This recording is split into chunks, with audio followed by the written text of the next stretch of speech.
तर नमस्कार मित्रांनो, स्वागत आहे तुमचं निकिता आकाश पवार या यूट्यूब चॅनलवरती. सकाळी उठले, ब्रश वगैरे करून घेतला, मोबाईल हातात घेतला आणि ब्लॉगची सुरुवात केली.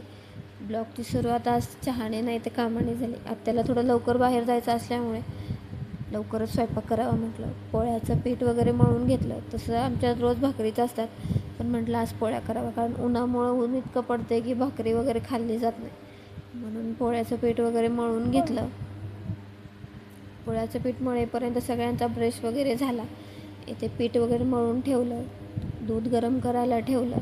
दूध गरम करून ओतून घेतलं, चहा टाकला. इथे परीला मी दूध वगैरे दिलं, ती दूध बिस्किट खात होती. लागलीच माझा चहा पण झालेला होता. मग लगेचच मी चहा ओतून घेतला. सगळ्यांना चहा वगैरे ओतला. तिकडं आत्या पोळ्या करत होत्या. म्हटलं चहापोळी खावी.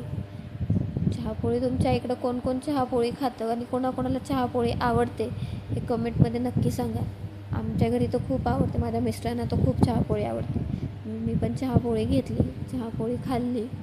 चहापोळी खाता खाता आमच्या गप्पा चालू होत्या. आत्याच्या आणि माझ्या गप्पा अशा चालू होत्या सकाळी. नंतर लागलीच मी चहापोळी खाऊन झाल्याच्या नंतर आंघोळीला गेले. आंघोळ वगैरे करून आले. आंघोळ वगैरे झाली माझी आंघोळ होईपर्यंत आत्यानं भाजीची तयारी करून घेतली होती. भाजीची तयारी झालेली असल्यामुळे रेसिपीचा ब्लॉग काही मला करायला जमला नाही. जर तुम्हाला माझ्या रेसिपीचे ब्लॉग बघायला आवडतील का हे कमेंटमध्ये नक्की सांगा. इथे आत्यानं छान अशी भाजी केली होती, आंबट गोड. मी पहिल्यांदाच खाल्ली होती भाजी, याच्या आधी मी खाल्ली नव्हती. त्यांना इकडं भाजी वगैरे करून घेतली आणि टेस्ट पण खूप सुंदर झाली होती, टेस्टी झाली होती भाजी. आणि उन्हाळ्याचं आंबट गोड खायचं म्हणजे जरा थंड वाटतं, छान वाटतं, म्हणून पोळीसोबत भाजी वगैरे मस्त झाली होती, टेस्टी. नंतर पाहुणे आले होते. जेवताना ब्लॉग नाही घेता आला, पाहुणे थोडे बाहेर गेले होते. मामा चिकन आणायला गेले होते, म्हणून मला थोडी क्लिनिंग करून घ्यावी. किचन ओटा वगैरे साफ करून घेतला, फ्रीज पुसून घेतलं, बाकीचं सगळं आवरं करून घेतली. म्हटलं आल्याच्यानंतर भाजी करता येईल. तेवढ्यात आरू उठली. आरूला परत झोपी घातलं, कारण तिनं जर जागी राहिली तर ती मला काहीच करू देणार नाही. आणि आरू आमची झोळीतच झोपते, अशी खाली झोपतच नाही तिनं. इथं मामाने चिकन वगैरे आणून घेतलं, चिकन वाकडायला घातलं, भाजी फोडणी घातली. तुम्हाला माझ्या रेसिपीच्या ब्लॉगमध्ये चिकनची पण रेसिपी हवी असेल तर कमेंटमध्ये नक्की सांगा. मी त्याचा पण एक सेपरेट ब्लॉग तयार करेल. आम्ही चिकन असं गावरान पद्धतीनेच करतो. ते चिकन वगैरे शिजलं, चिकनची भाजी वगैरे झाली, फोडणी घातलं चिकन. आणि तुम्हाला कोणाकोणाला चिकन आवडतं हे पण नक्की सांगा, कमेंटमध्ये नक्की सांगा. चिकनची भाजी झाली, सगळा किचन ओटा परत आवरून घेतला.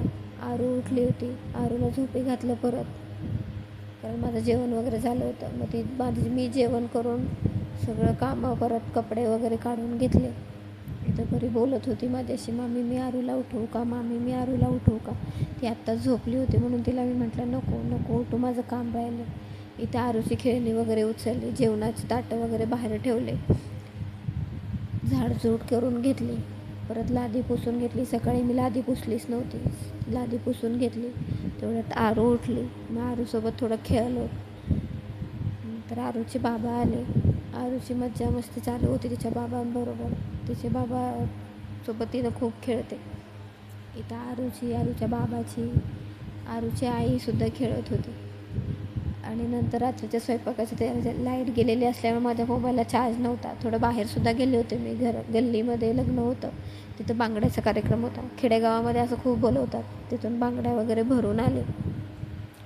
रात्र खूप झाली होती म्हणून. Thank you for watching my video. इथंच मी माझा ब्लॉग संपवते.